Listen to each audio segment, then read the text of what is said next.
we meet in an hour of change and challenge, in a decade of hope and fear, in an age of both knowledge and ignorance.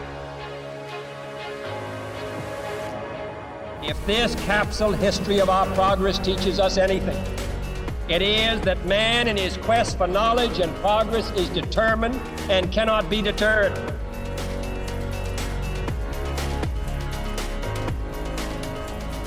Because that goal will serve to organize and measure the best of our energies and skills.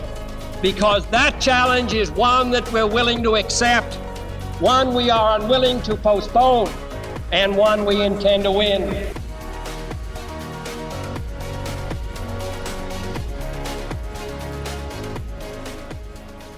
Welcome to another episode of the Energy Impact Podcast. Our guest today is Matt McGraw, founder and managing partner of Anthropocene Ventures. Matt, great to have you on. Hey, thanks for having me. Yeah. Before we dig into what you're doing at Anthropocene and balancing dogs, kids, and climate change, as we were joking about before, tell us a little bit about yourself. Where are you from originally? Well, that's a good place to start, I guess. I'm from upstate New York, a town called Troy. It's kind of a smaller town, 30,000, 40,000 people.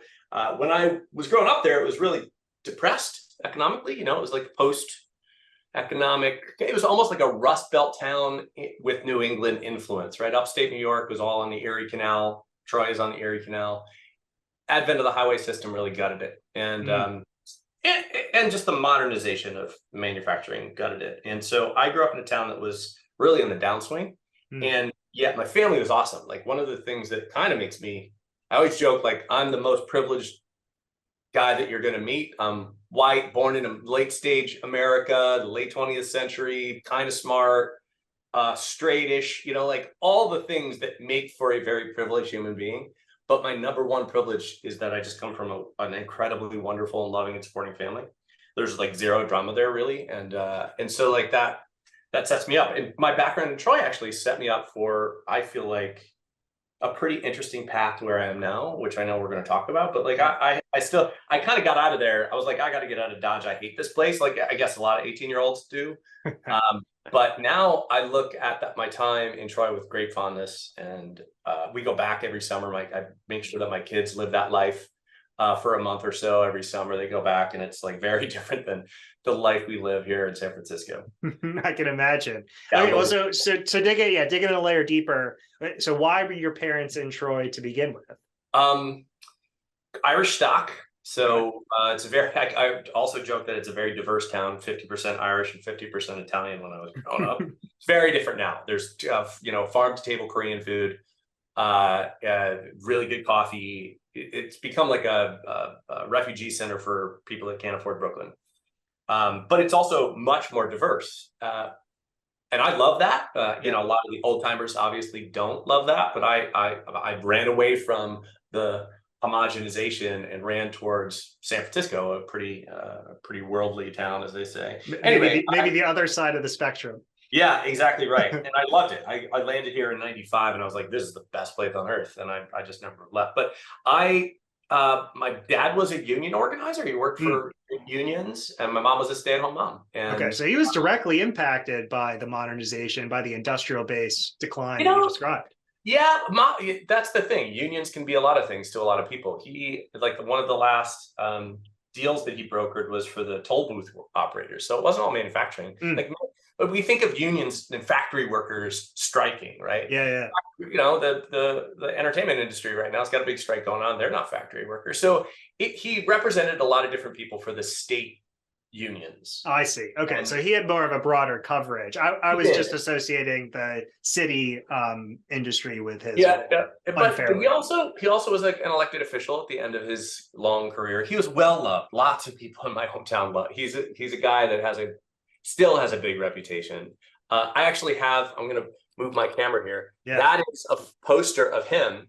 He ran for sheriff in the 50s. That's awesome. Yeah. So like, my dad is like a guy that is well loved, and we all love him a lot.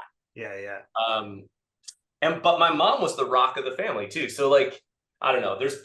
I could talk. This whole podcast could be about how much we love each other and my family and my brothers and sisters and all of our cousins, et cetera, et cetera. But we should probably move on to some. We could keep going. Yeah, I don't have to. We don't have to psychoanalyze the whole family. But you did mention so.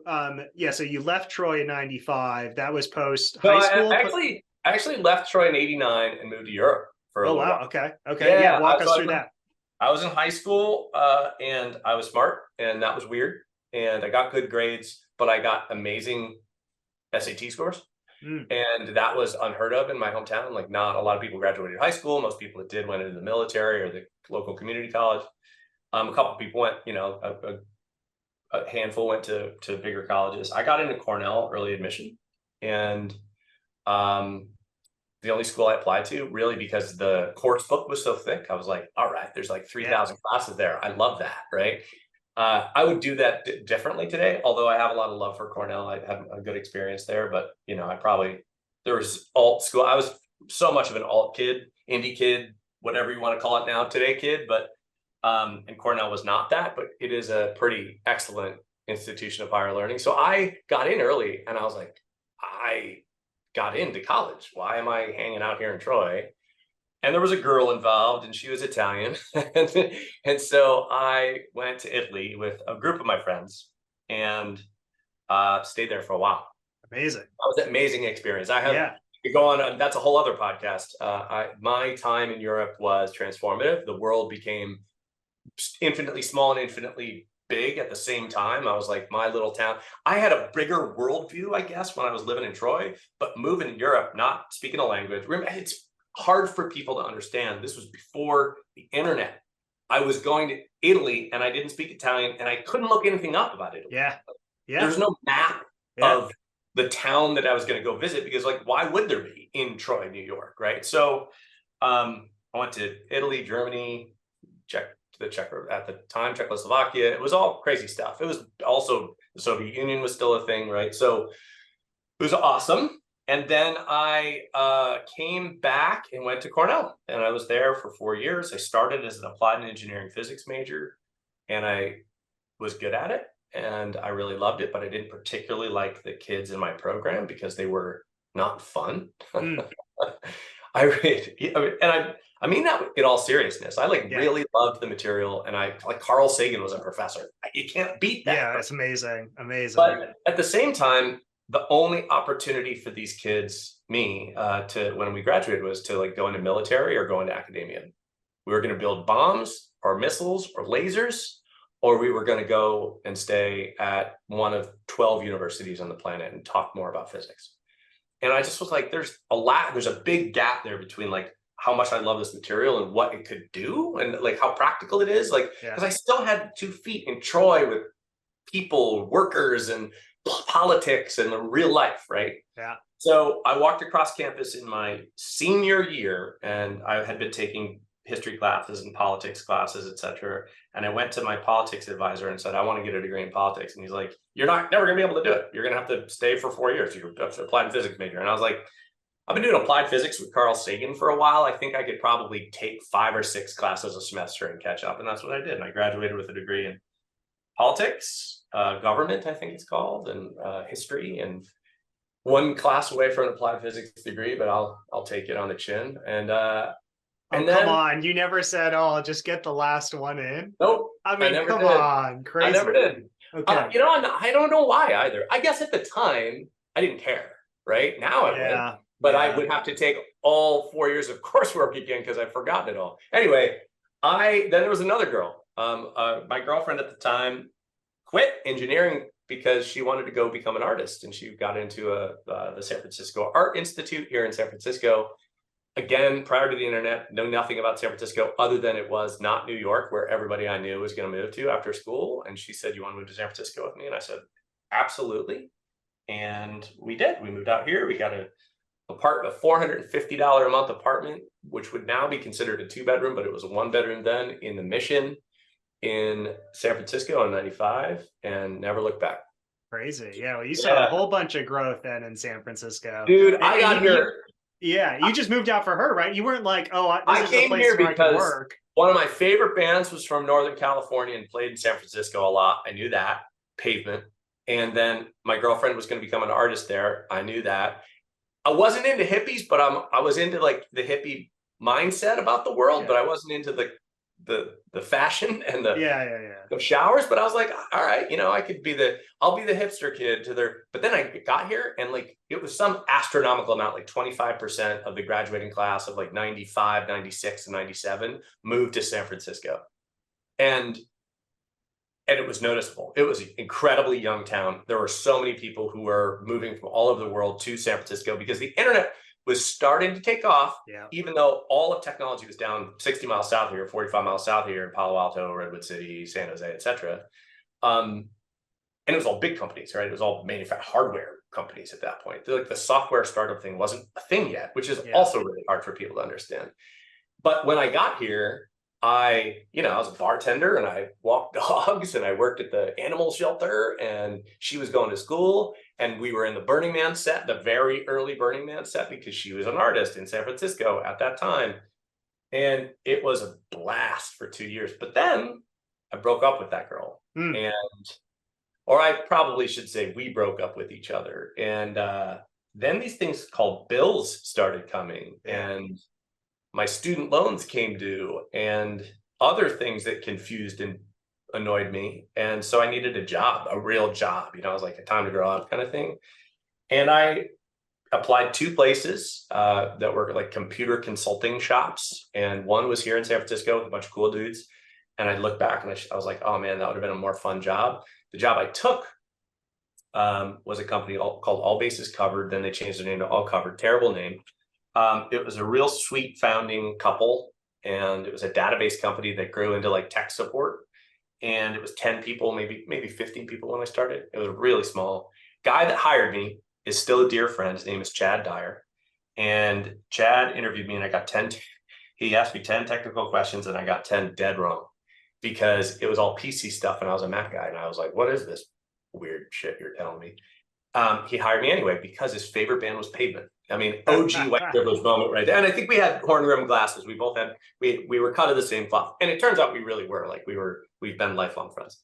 I worked there for, I want to say 3 years, maybe 4, somewhere in there.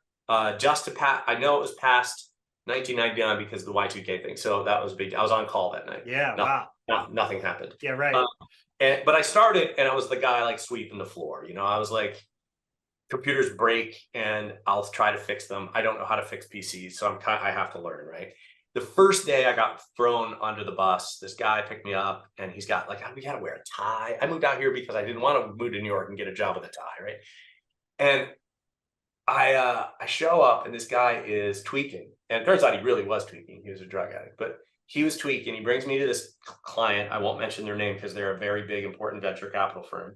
And I go in there and their server is down, which at the time meant a PC that hosted their email that was in a closet in their office that was new because before they had no email. Yeah, right. And we literally, part of our job was putting computers on people's desks for the first time. That's the era I came up in. That's awesome. It wasn't. I mean, it's got to start somewhere, right? Like that's cool. What was cool, and this is relevant to climate.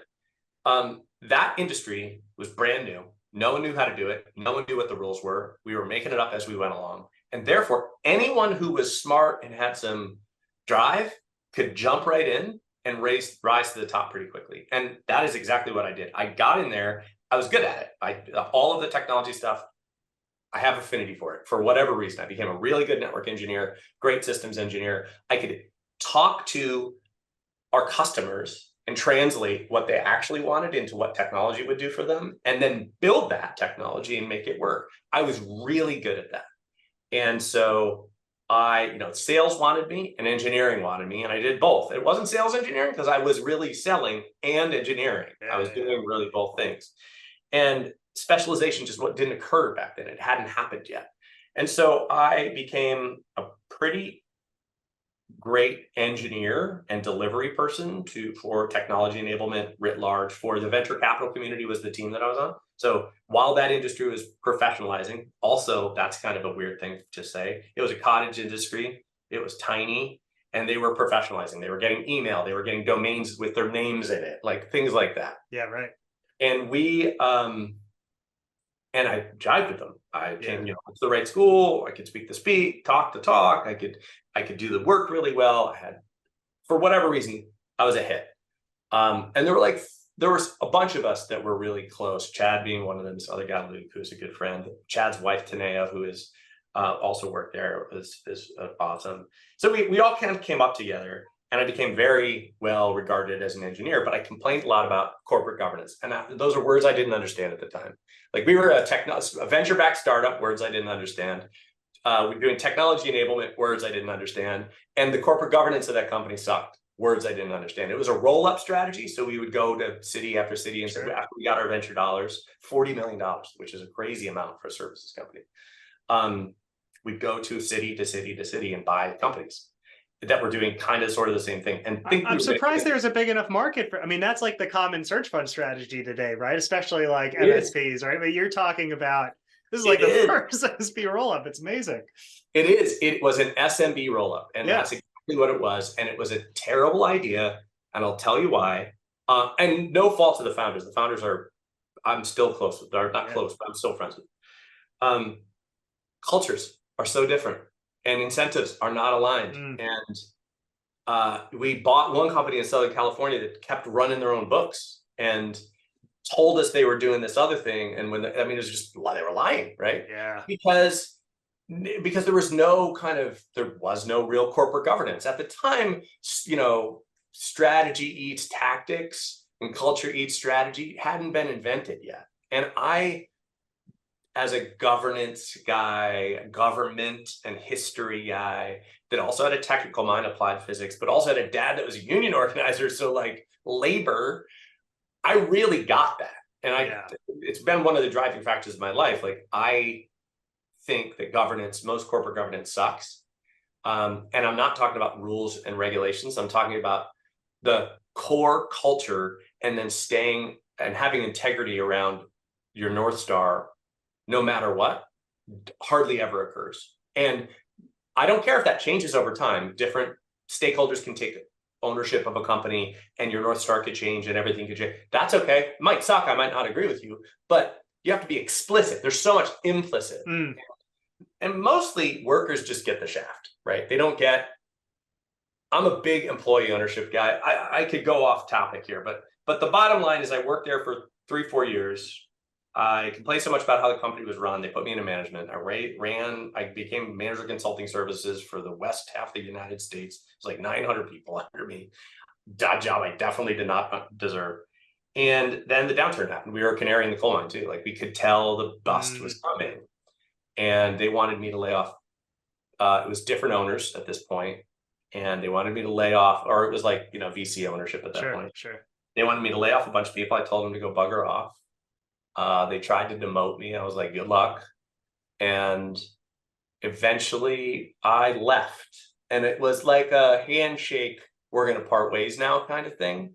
And they gave me a year's salary, which was like, I don't know, 150 grand or something, which it was so much money to me, And I said, I'm going to start a company that does that, but better. And I'm going to run it in a way that's for the betterment of the people that work there and for the companies that we work for. And we're going to make a community around it, because that's what I want. And I think it's possible. And we did. I started a company called Rocket Science. And honestly, for the first 8 years, it was me and a couple buddies. It was me and under 10 employees. And we were making bank. We were selling hours for lots of money. Yeah. And then, but even then I was like, technology's improving. Break fix is not a way to go. Hourly wage stuff is weird because you only have so many hours in the day to bill. We're not going to be a law firm. Our services are going to be devalued quicker than that because technology is just improving quickly. I saw all of that. And I'm not going to say I'm the most strategic person. I was in the right place at the right time to move here. I was in the right place at the right time to be born in America. I was in the right place at the right time to go to an Ivy League school at this time. I was at the right place at the right time to get a job in technology. And I was at the right place at the right time to start a company because I had a year's salary. And it was like a booming market. If you didn't make money doing what I did at that time, you'd have to really screw it up. The one thing that I did that changed kind of the course of my life in terms of the success that I've had is I came from desperation a little bit. I started taking options and stock instead of cash for getting deals done. And I'd say from customers, from our customers. You started leveraging. Yeah. Okay. And I didn't really, it was because it was like, it was going to be too much for them. You know, my friends at Sand Hill would send me a deal. Say it was a microblogging platform in 2004. And I'd say there are 50 of you. And if I'm going to contract with you, I'm not contracting and building a relationship with them. I have to bet that you're actually going to succeed, because I've seen millions of companies fail, but I went through the dot-com bust, right? I was like, so I started doing diligence. Now that I think of it, in a way, VC level diligence, like, are these the people out of the 50 that are going to make it? And if we attach ourselves to them, what if we do a multi-year deal on flat rate that's tied to their business success? If they, our margins go up if they hit their business marks. And that's what we did. So it was really a business process innovation that made Rocket Science successful. We were flat rate. We no longer charge per hour. Then we layered in managed services and development and security stuff and hosting and SaaS and product and design and procurement. And we started doing everything. By the end, it was a huge company, and we had, offices in 6 cities, and we were a big deal.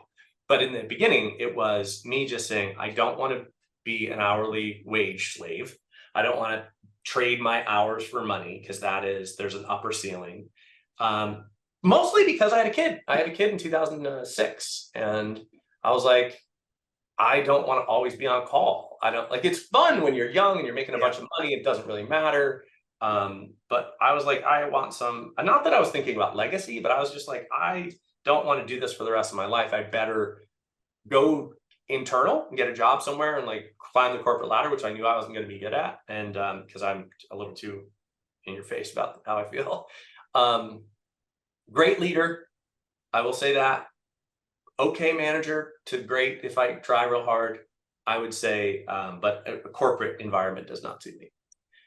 And most people who know me would say that. So I started growing it intentionally in 2008. By 2012, we were like the beast. And I loved the company. The people that I had hired are some of my best friends today still, and the culture was awesome. We really prided ourselves on our hiring people that were out of industry and training them up on the technology and bring your whole self to work. We had a very flat org. It was a special thing. And I never thought I'd sell it. I never took a dime in venture. So I was like, cash flow was awesome. The value of the company was growing exponentially because of the kinds of stuff we were doing. So we were sitting pretty, and I would float the company every year just to get a sense of valuation and, be like, what's the market look like? And from 2012 to 2013, it went from a small multiple and a couple of offers to 25 offers on a pretty good multiple. And it was a big jump. It had been steady every year. And I was like, what is this? Then in 2013, 14, things started getting dicey. The industry started becoming toxic. The technology industry did get broy. The kinds of companies and SaaS companies everybody was chasing the money. This was right in the middle of the crazy hype that really just ended. And interest rates going to zero is exactly. And the kinds of companies that were coming to us for, our tagline was, we help pre-seed and seed stage companies scale to exit. And we did that for Twitter and Airbnb and Joyent and Meraki, and we had hundreds of companies that you've heard of. And it was like Postmates and DoorDash and Instacart that were coming up in that era. And I was like, you're a pizza, I use it every day, don't get me wrong, but you're not like a disruptive, innovative force in the world. You're a convenience play for people like me. It was starting to be like, we eat our own dog food, but we don't actually eat anything else. And I was getting bored. I'd done it for almost 15 years at that point, sold in 2015. So we had a 15-year run. The industry and the people in the industry were not as kind of pirate flaggy. They weren't trying to disrupt the world to make it better. They were trying to disrupt the world to make $1 billion. And that was not me. The culture of Rocket Science has its ups and downs over the course of its life, of course, but there was a partner that left that really was kind of soured me a bit. And then and stole a client. And I was kind of like, and then we had our last kid was born in 2014. Her name's Lily, and she's 8 now. And I was like, nah, I'm gonna sell this thing. And I did. And generational wealth time, like that was never in the cards for me. I never thought about that until really 3 months before I sold the company. And I was like, what do I do now? And I'm not a guy that always has to be working. I'm not that guy, right? We have dogs, kids. I can bounce in a yoga ball with a baby with the best of them. I enjoy it. Going to the beach with the dog sounds fun. I snowboard. I can do that a lot. I can travel around the world and snowboard. And my wife and I kind of, did none of that. We were like, that just doesn't seem like us. So we turned, the headquarters here for rocket science in San Francisco turned into what's called the Here Collective. My wife and I founded the Here Collective, became a collaborative workspace and kind of event and community space for the neighborhood. We still live in the Mission in San Francisco. And we were hosting nonprofits and art organizations and startups. And then we had events. It became like a community theater, and it was so fun. And it felt like true community and family.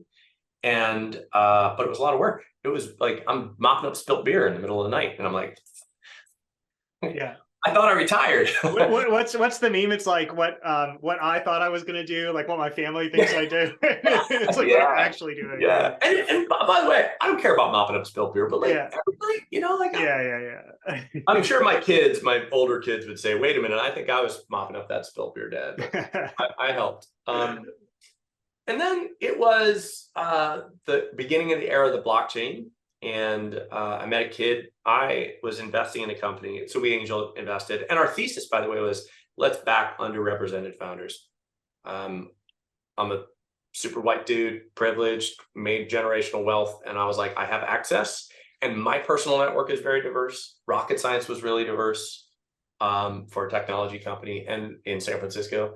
And before it was hip, right? And so that was always part of my kind of core belief system. And I was like, I can do this. This is a power that I have. I can give an underrepresented founder a first check from somebody who knows what they're talking about and bring them to Sandhill and introduce them to the right people. And maybe they'll have $1 billion exit, right? And that is the way that we can change power and inequity on the planet. And my wife and I were like, yes, that's what we're going to do. So we started writing checks to underrepresented founders and hosting them at the Here Collective sometime.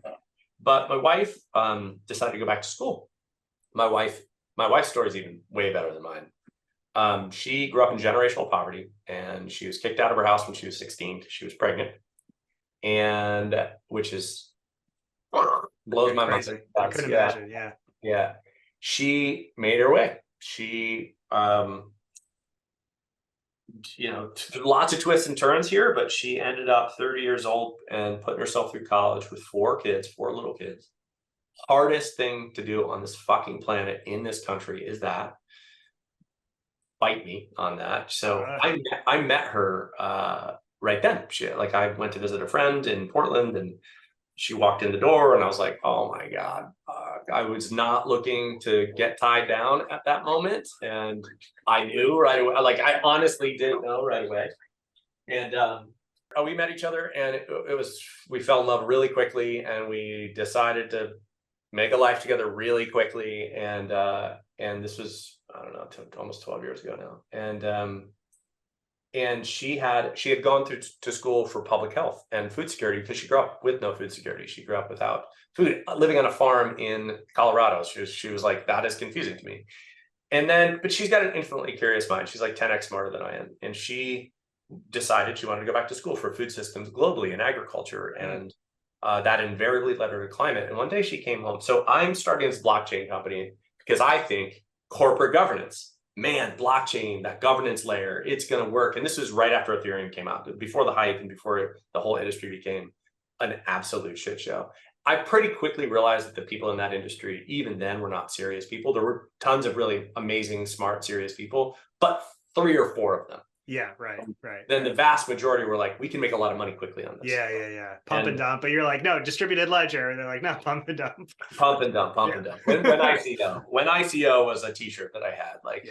But I met a kid. I met I call him a kid. Jesus, he's probably 27 or 8 now, so he's still a fucking kid to me because I'm old.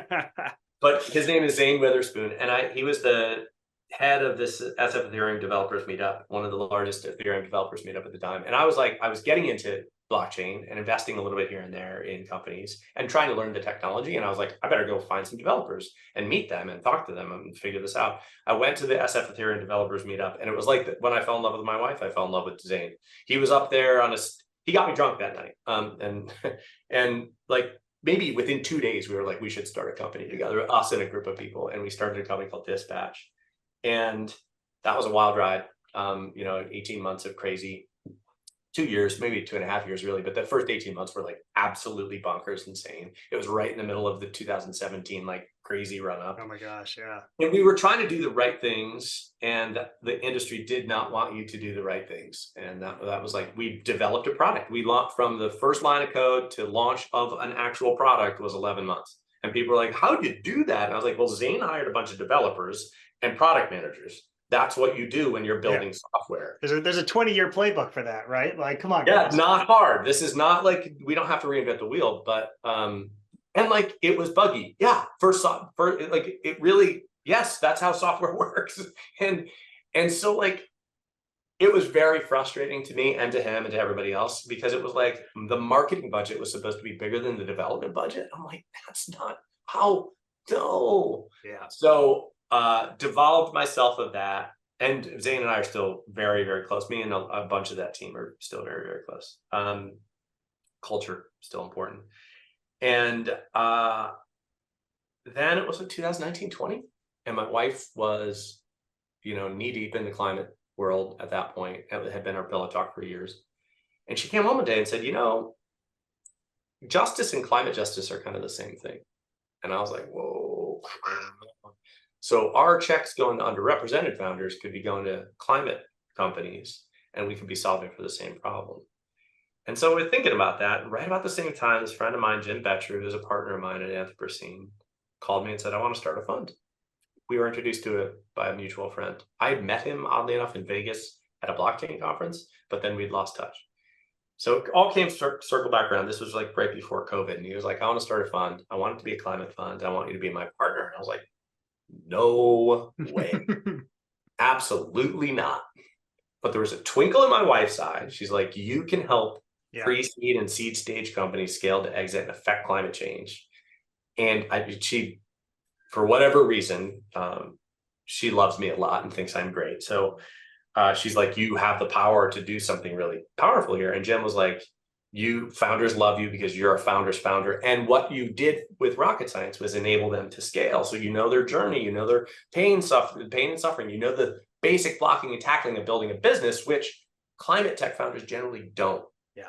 Now it's a little different. There's more like, a straight out of central casting founders in the climate tech world, but there's still a lot of just plain old PhD chemical engineers and physicists and advanced materials experts who are, I have a thing, it solved a problem, I want to start a business, and they have zero idea on how to go from 0 to 1 or 1 to 10. Yeah.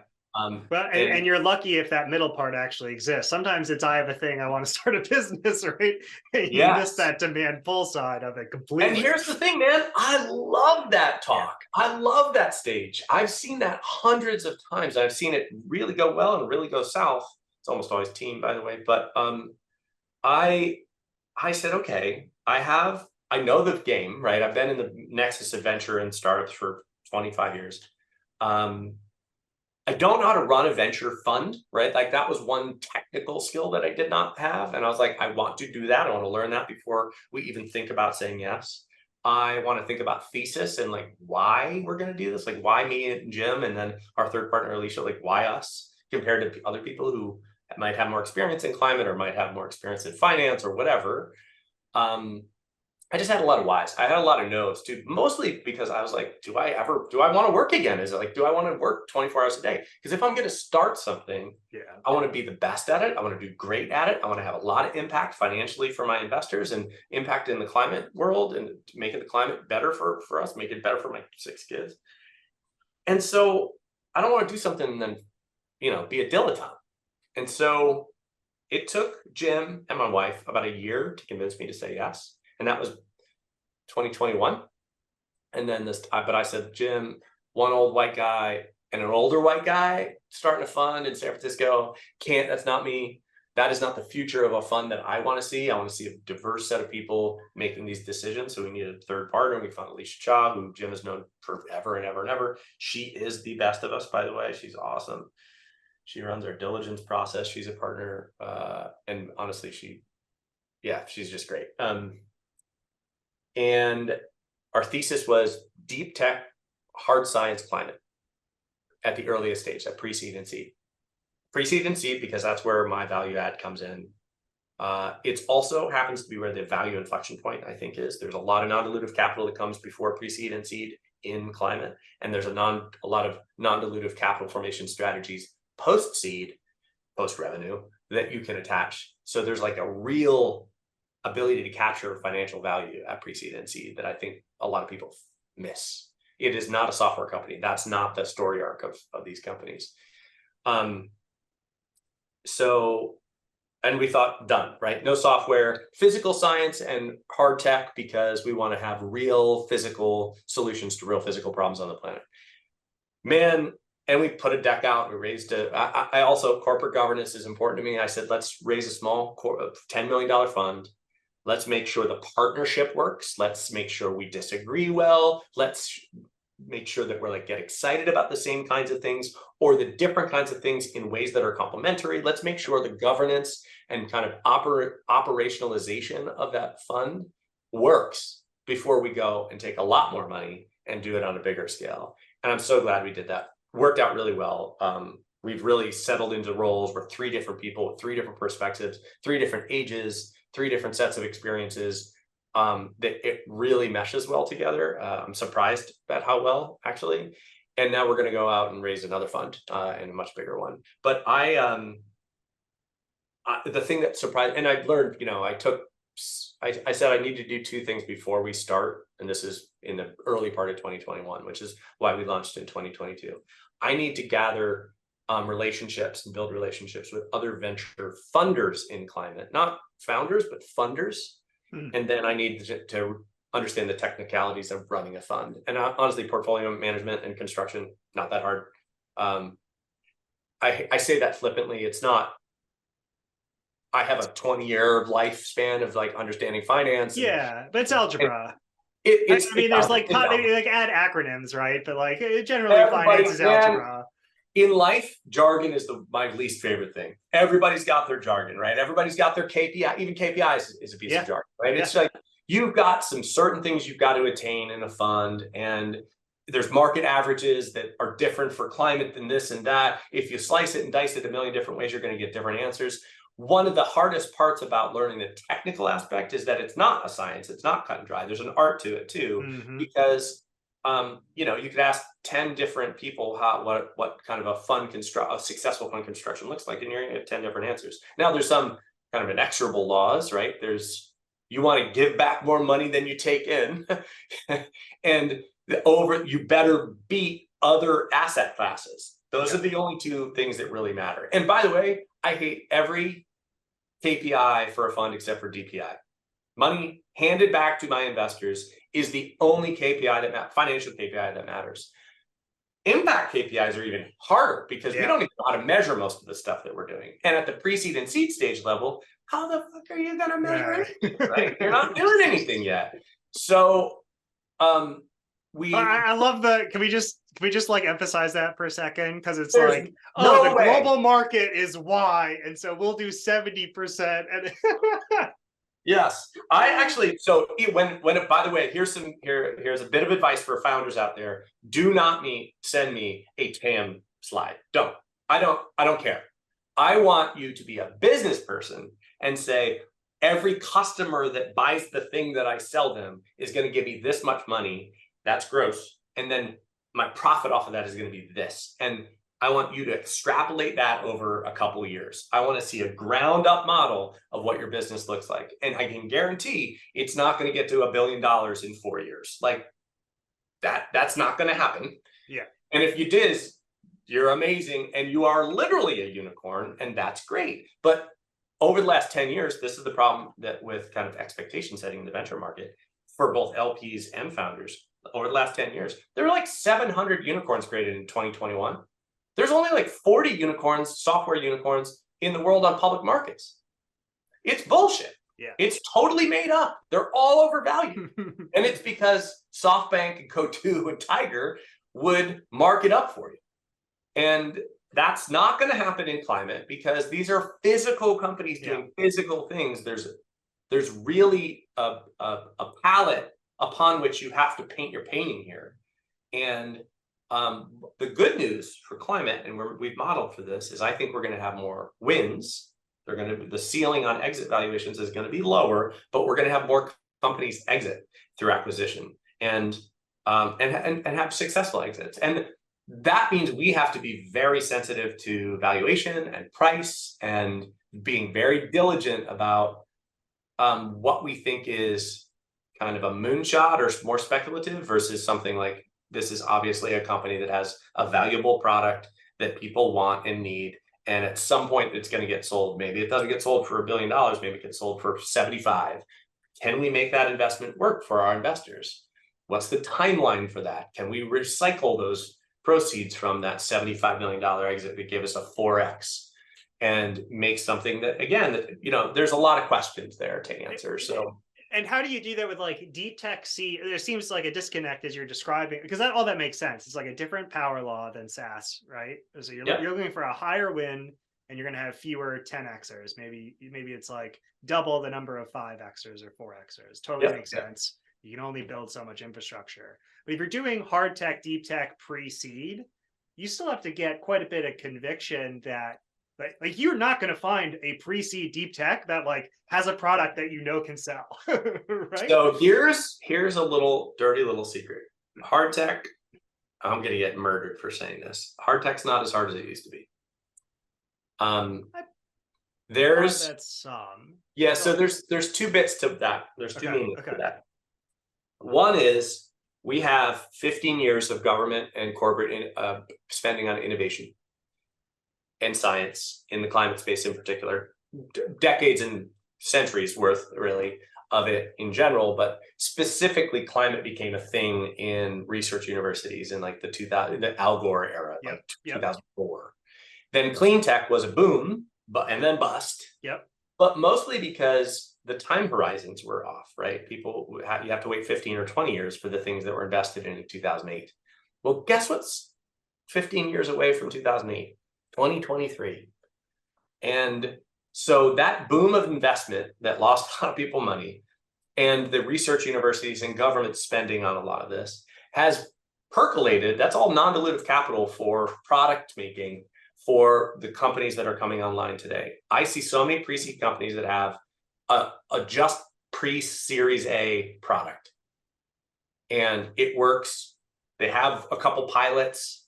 And the question for us, I won't say we never take technical risk, but we very rarely are buying technical risk, even at pre-seed, because the thing that they're doing, the thing that company A, B, and C are doing has been proven again and again and again. The science hasn't changed since the Big Bang, or not. I guess the Big Bang's not real anymore, right? But it has never changed for time immemorial in the past.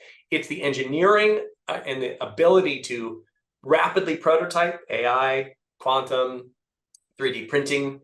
You can prototype things so much more quickly now. It's not 10 years before you get like a bench scale thing working. It's months. And so that compression that happened in the software iteration in the like 95 to 2002 era, where it used to take a couple years to get some product out to market, down to 6 months. Now it's like a day and you got a Figma thing up and running and it works. It's clickable. That is happening in hard tech. And so your time to market is lower, both because a lot of these companies really technically started 10 years ago in a research lab, and because prototyping is rapid, so you can fail more quickly now and at a smaller scale and for less money. So it's like, and if you look at the data, everybody says, hard tech takes more money and takes longer to exit. None of those things are actually true. Just look at any PitchBook, Crunchbase data, public market data, none of it's true. And then 75% of the companies on the top 10 valuation list are hardware companies too. So like all of that stuff you hear about, hardware is hard because people actually have to work to make it happen. I think software companies made it was marketing. A lot of it was just marketing, and we're going to like go viral. Well, a hardware company is not going to go viral. A company that takes agriculture waste and produces biochar to bio-oils that replace chemical fertilizer and pesticides, you're not going viral. You can't build those plants virally. It takes 6 months to build a plant. Yeah. So it feels less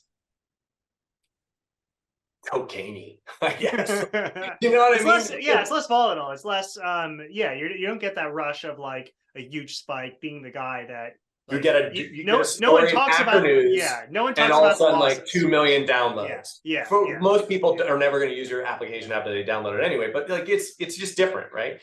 And I was just talking to a guy today who got a story in Hacker News for a software company, and it's like he's minted, but he's only minted for till the next round. Yeah, that's the other thing, is like, again, DPI matters. When your company exits matter, and people then the public markets, IPOs, the whole thing. Everyone was holding in. Why were they taking longer to go to public? Because they weren't really valuable. They weren't as valuable as they. So if the public markets would hammer them. As soon as you got to report earnings and EBITDA, then all of a sudden revenue is less relevant. Yes. No, I totally hear that. I totally hear that. Yeah. That's super funny. Yeah. Deep tech seems like the wrong. Jigger Shaw says this. He calls it scale tech, right? Like the one thing you haven't mentioned is sort of business model innovation, which is like where I really see so much value. I mean, so many people I talk to are stuck in like, no, we'll find a widget, we'll get a utility to sign off on it.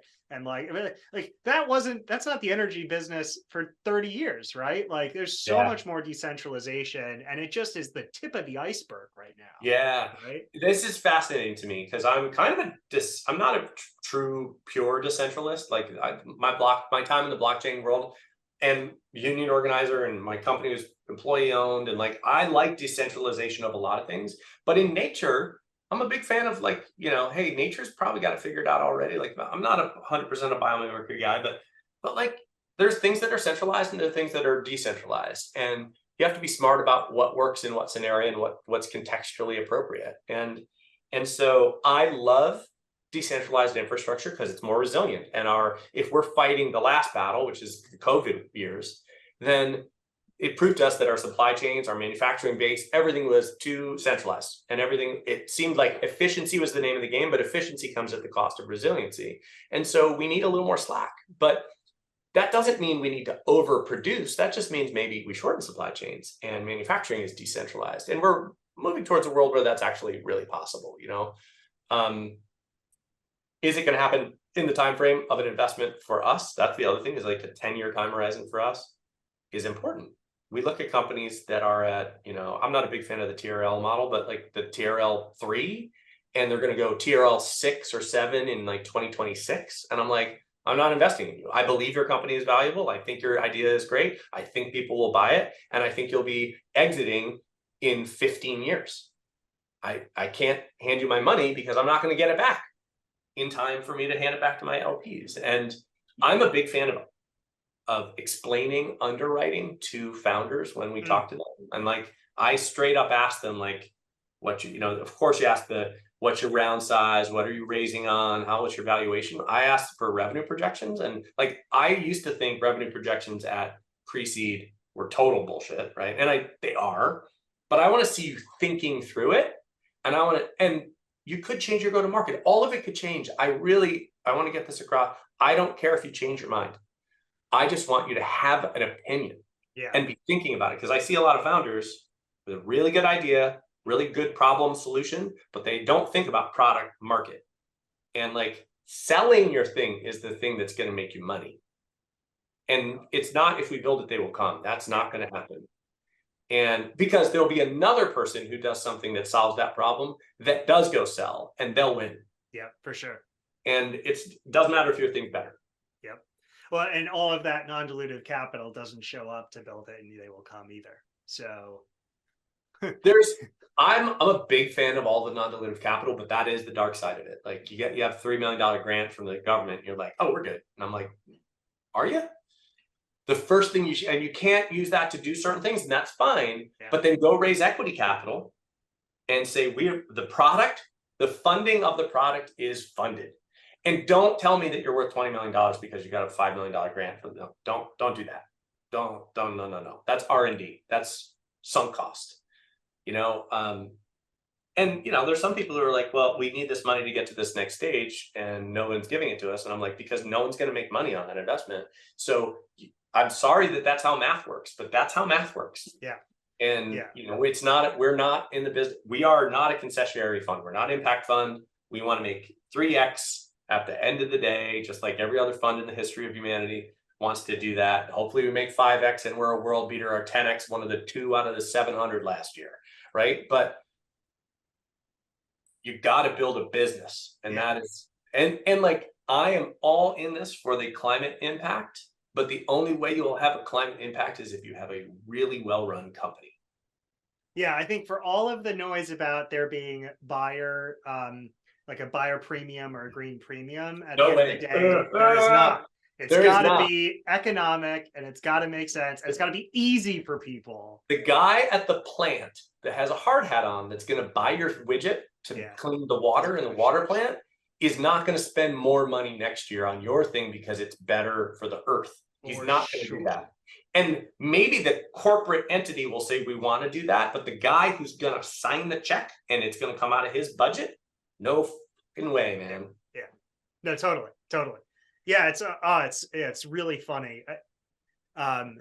Well, yeah. What are the verticals then? I want to be conscious of time. Like, what are the verticals where you see the most promise?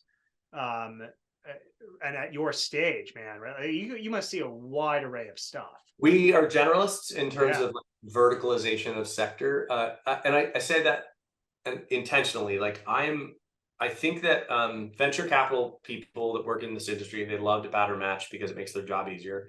But the job is actually to find the thing that's going to not match. It's not the pattern. Yeah, right. Right. So I always kind of weirded me out where it's just like, and you can't momentum invest in heat pumps. Yeah, like, right. Like a sentiment analysis for and I kind of also feel like there can't be 50 heat pump companies, or there could be, but they're probably not venture backable then, right? So like, it's not like software where it's like everybody started CRM or like social media sites, or everybody did that for 6 months. It's like AI right now. Everybody's an AI investor all of a sudden. It's like, we see that. I've started to see that in climate. It kind of bums me out because I'm like, we can't be trend investors. We have to do long-term. What's important? Clean air, clean water, food, built environment that does not pollute the atmosphere, transportation that does not pollute the atmosphere. So like, it's really not all that hard to look at this problem as the greatest complex system in the history of humanity, right? It's the ecology of the planet.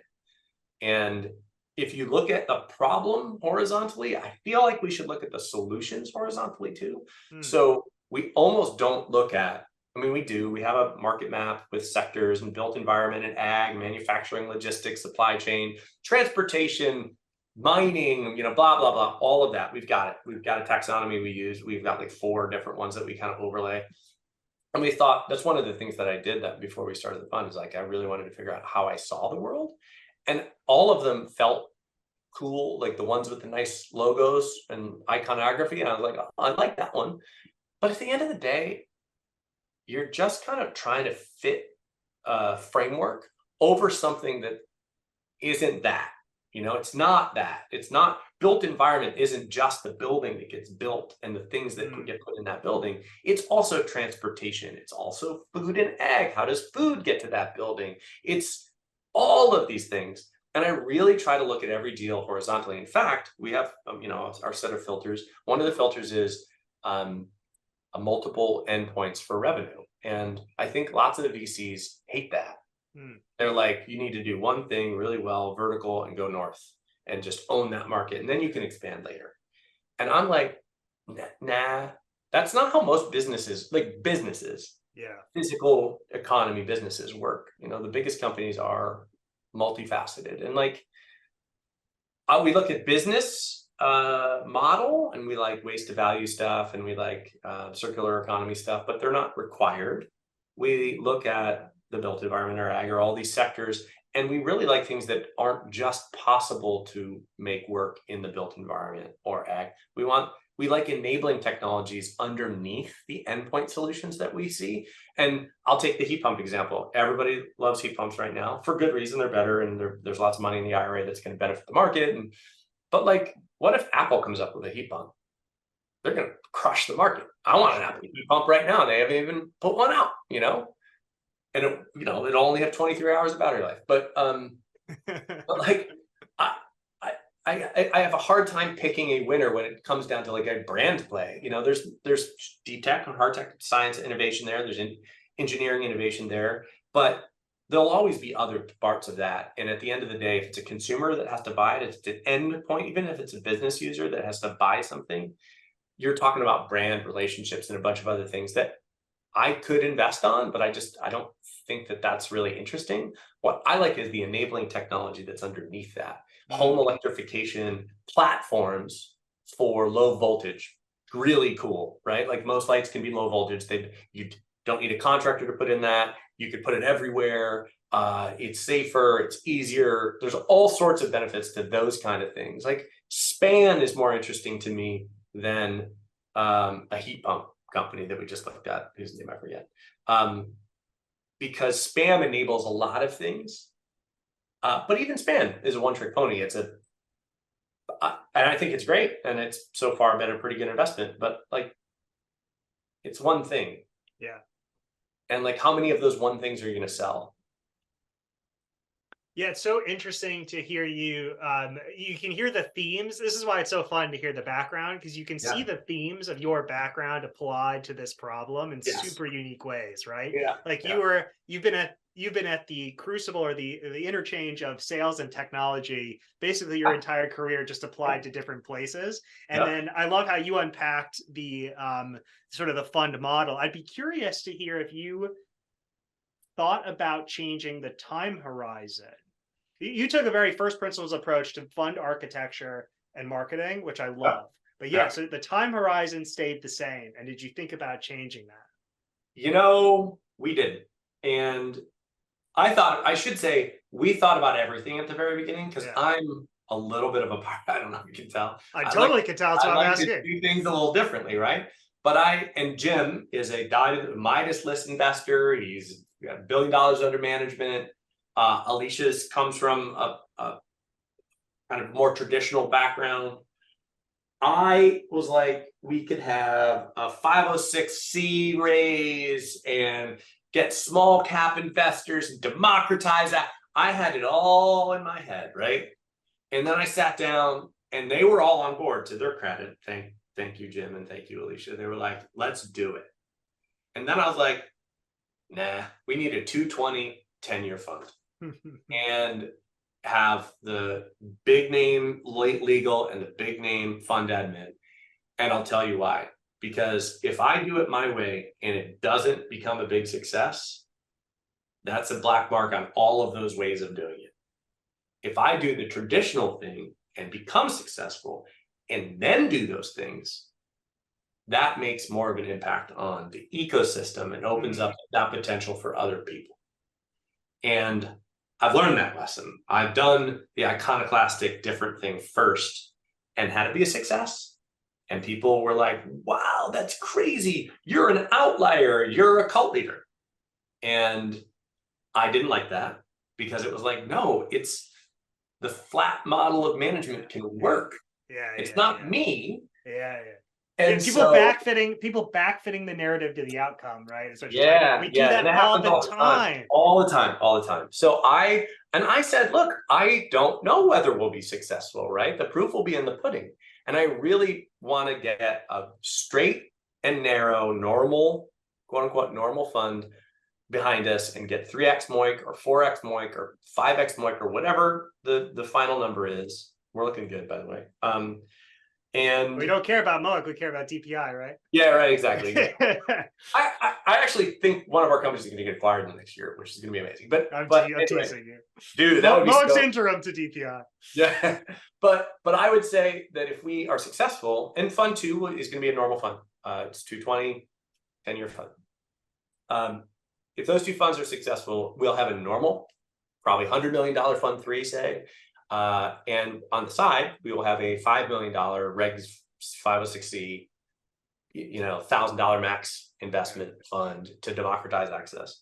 And then the sky's the limit, right? I could do a holding company. I could do a lot of different things that I'm interested in doing, but I need to have that weight behind me to say, he's serious. He knows what he's talking about. He's good at this. He can pick good companies. He can exit at the proper time. He can manage. He can be a fiduciary, very responsible with other people's money and care. And he's a great founder, supporter. And all of those things have to be true before I can turn and say, let's do things different, because I think that's better. So fascinating. Yeah, no, it makes sense, and it probably increases the odds of success too when you we'll do see. that. Yeah, no, super exciting. I do want to be conscious of time. Super far-reaching here, really fascinating. What any last things that we didn't talk about that we should? Soccer. I'm a huge soccer fanatic, and I can't wait for the weekend. Who's your team? Do you? Yeah, is there I'm a Bayern Munich fan. That's a whole story, a weird pathway to liking a German team. As much as I do, I'm a fanatic. I think that my only advice to founders, it's like a parenting advice. I have 6 kids, and everybody comes to me for parenting advice because I have so many of them. And I'm like, just because I have a lot of them doesn't mean I'm good at it. And even if I'm good at it, doesn't mean I get that. That'll translate, right? So I don't have a lot of you should do this. This is the thing that I wish I knew when I started. I don't have a lot of that, because your journey is every person's journey is going to be different, and their experience in this is going to be different. The only thing that is universally true is it's fucking stressful to start a company, much more stressful than my job today. It's one of the most stressful things that you can do in your life, to start a company, because you will be running out of money all the time. Your product will not work all of the time. People will not be buying your product all of the time. And I don't think we talk about that side of the equation enough, even though kind of mental health has come into the foray. It's kind of feel like the last year it's taken a step back. During COVID, it was more. But as a founder, I really want to see people dedicate themselves to being healthy, in whatever way that means for them. You got to, the stress management is really important, because the number 1, 2, 3, 4, 5, and 6 thing that makes a company fail is the team. The team just fails. And, I don't see a lot of deals where the problem solution is dumb. You just don't get on a call with me if that's true. The product market, there's probably 5 product market fits. And maybe one's better, one's worse, but none are dumb, none are stupid, or none are not going to work. Especially in my world, physical sciences, it's a water filtration system. Yeah, people need that, right? So I feel like the thing that is going to tank most of these companies is they either don't have the ability to see it out, the founders don't get along, a founder just can't take it, which is all fair, but really go into it knowing that those are problems so that you can kind of address them sooner is really super important. Fascinating. It's always about people, right?